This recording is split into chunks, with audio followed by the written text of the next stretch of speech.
Кечээ 17 августта Ош шаарынын тургуну Өзбекстандын президенти Шавкат Мирзиёевке видео кайрылуу жасаган. Ал видео социалдык тармактарга жүктөлгөн. Белгилүү болгондой, Амир Темир Кичи шаарчасынын 60 жаштагы тургуну кайрылуусунда Өзбекстандын президентин Ош шаарына келип кетүүгө чакырган. Ачык айтууга аргасыз болуп жатам. Ошко келип тарыхта кала турган иштерди жасасаңыз жакшы болмок. Биз баарын ачык айтып бермекпиз. Бизди ойлошпойт, документ, жол менен иштери жок. Улутчулдук чектен ашып кетти. Балким сиз ал жөнүндө билесиз. Документтерди атайын ката жазып, биздин үстүбүздөн күтүп күлүп жатышат деген ал. Кайрылуу жарык көргөндөн кийин ал Ош шаардык ички иштер башкармалыгына алынып келинип, кайрылуу жасоосунун себептери суралган. Ошол эле учурда ал аталган фактыларды аныктоо үчүн жергиликтүү бийлик органдары менен биргеликте тиешелүү иш-чаралар аткарыла баштаганы кабарланат. Мындан сырткары анын кайрылуусу сөздөрү канчалык мыйзамдуу экендигин териштирүү боюнча бир топ иштер аткарылып, тиешелүү экспертизалар дайындалат жана кайрылуу жолдогон жаранга юридикалык баа берилмекчи.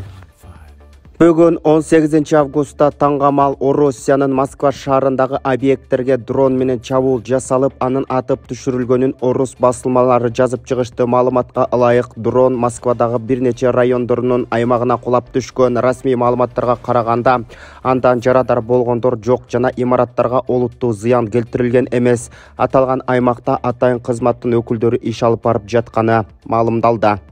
Кыргызстандык спортчу Калмира Билимбек кызы Иорданияда өтүп жаткан 20 жашка чейинки Ю-20 балбандар арасындагы дүйнө чемпиондугунда коло медаль тагында. Балбан кыз 59 кг салмакта килем үстүнө 16 августта чыгып, таймашты квалификациялык айланмадан баштаган. Биринчи кармашканда өзбекстандык спортчуну 11-1 эсебинде жеңген. Андан кийин 1-8 финалында казакстандык балбан кызды 8-1 эсебинде утуп келе жатып, далысын килемге басып таза жеңишке жеткен. Чейрек финалда ал япониялык атаандашын 10-0 эсебинде уткан. Бирок жарым финалдык беттеште Калмира Билимбек кызы бейтарап туунун алдына чыгып жаткан Олеся Гетмановага 4-6 эсебинде жеңилип, коло байге үчүн күрөштө турган болчу. 3-чү орун үчүн болгон беттеште туркиялык балбан кызды 11-0 эсебинде утуп алды. Бул дүйнөлүк чемпионатта Ю-20 Кыргызстандын курама командасынын биринчи медали.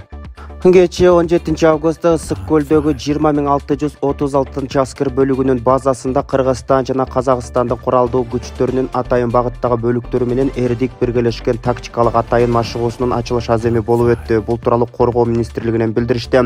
Машыгуунун жүрүшүндө чектеш аймактарда террордук коркунуч келип чыккан учурда бирдиктүү аракеттенүү механизмин иштеп чыгуу жана көжүрмөн тапшырмаларды аткарууда тартылуучу бөлүкчөлөрдүн көжүрмөн жөндөмдүүлүктөрүн баалоо маселелери иштелип чыгат деп айтылат. Маалыматта маалымдалгандай, машыгууга 150дөн ашык аскер кызматчылары жана 30га жакын атайын жана авиациялык техникалар тартылат. Иш-чара 23 август күнү практикалык иш-аракеттерди аткаруу менен жыйынтыкталмакчы.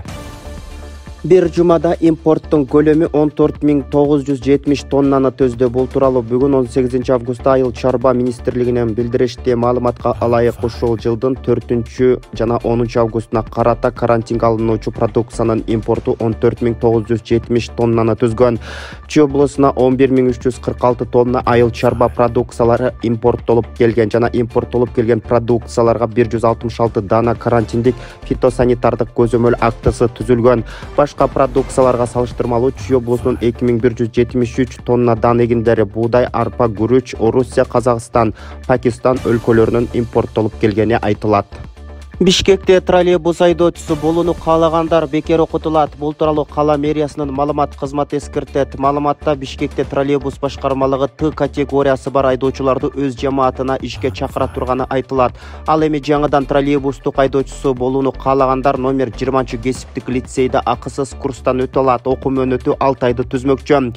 Курсту аяктагандан кийин расмий ишке орноштурууга жана татыктуу эмгек акыга кепилдик берилет. Муктаж болгондор үчүн окуу жайда акысыз жатакана менен дагы камсыздалмакчы. Номер 20 кесиптик лицей Бишкек шаары Купянский көчөсү 30А дарегинде жайгашкан. Байланыш телефондору 550 220 173. Урматтуу мекендештер, сиз чек арага ишеничтүү барууну, жекирде чыкты жазап таза документ менен жүрүүнү кааласаңыз, анда ишеничтүү айдоочу Мухиддин кызматта. Ортомчусуз до конца чек арага өз алып кирип алып чыгат. Заманбап комфорт машинада жылуу жумшак барып келесиз. Ак кеме же Москвардан келдим десеңиз, бекер кара тизмеден текшерип документке жардам берет. 24 саат WhatsApp жана байланыш. +8 926 213 0060 +8 965 402 93 Мухиддин.